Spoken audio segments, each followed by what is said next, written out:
Chapter 19. We have an Olympian Facetime chat. After we got over Arcee's godly meltdown on Ganymede's doorstep, we started preparing to leave.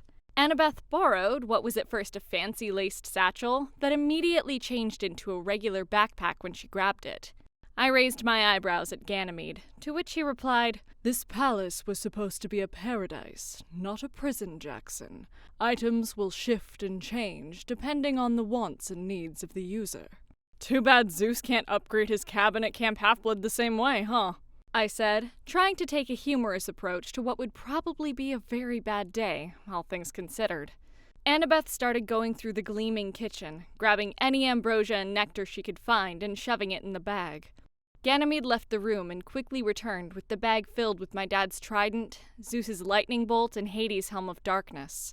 The room glowed a bit brighter while the bag emitted a strange buzzing sound that raised the hair on the back of my neck. I wondered silently whether all three of the godly items had ever been this close together in history.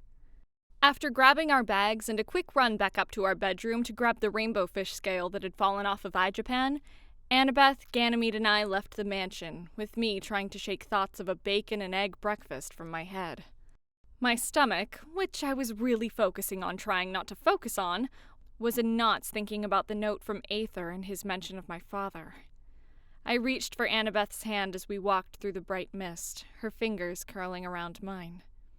In the other hand, my fingers were clasped around iJapan's scale, the brittle edges cutting into my skin. I held it up in the misty brightness as we walked, studying the rainbow shimmer and wondering if it had any use. I passed it to Annabeth to study, and she eventually sighed and handed it back, the fish scale remaining as normal as usual. Ganymede, hearing Annabeth sigh, looked back at us, his eyes immediately drawn to the scale in my hand. "Is that a remnant from iJapan?" he said, looking like he was holding back a laugh. "Yeah, it's one of his scales that fell off when we fought him," I replied hesitantly, hoping Ganymede wouldn't be mad to hear that we offed his fellow constellation. "iJapan was always so crabby, always trying to fight anyone and anything," Ganymede chuckled, then held out his hand so that he could study the scale as well. He handed it back after some thought, and then added, "It seems like there is an energy to it, Jackson. Do you feel it?" Annabeth looked curiously at the scale in my hands, and then lit up as a thought came to her.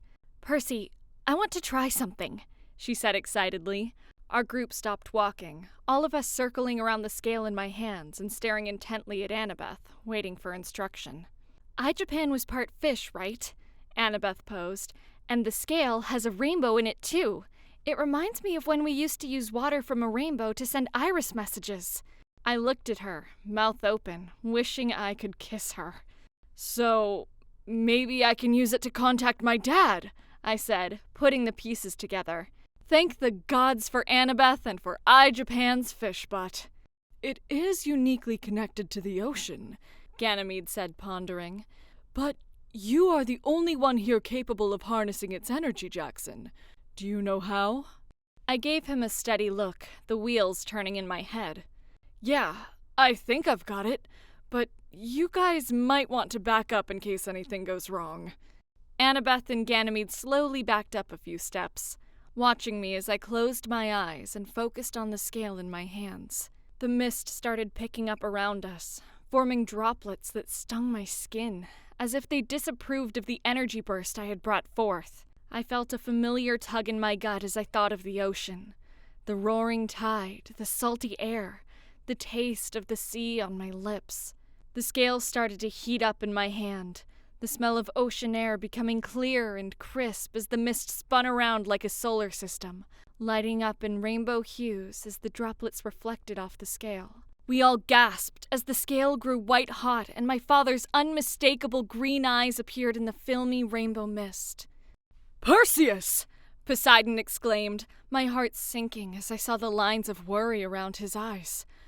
"I do not have much energy left, so we will need to be quick. I have been channeling the ocean in hopes that I could contact you through the scale I could feel in your possession." "We're coming to get you, Dad, I promise," I replied, Annabeth nodding furiously alongside me. Ganymede remained standing from a distance. I do not think it wise for you to meet Aether in battle head-on, Perseus. You need to return to Olympus and request help from the other gods immediately. They don't even know what happened to you! Everyone has been searching! We only knew where to look because of the prophecy! I said in a rush, my face flushed at the suggestion that we go back. Aether must be the one clouding us then. Only he holds the power to conceal us, made easy by the distance between us and Olympus without our tokens, Poseidon said. Ganymede said that he was the cause of the mist, Annabeth said. Poseidon looked surprised at the mention of Ganymede, and then quickly masked it when I chimed in. I thought Aether was gone, I said.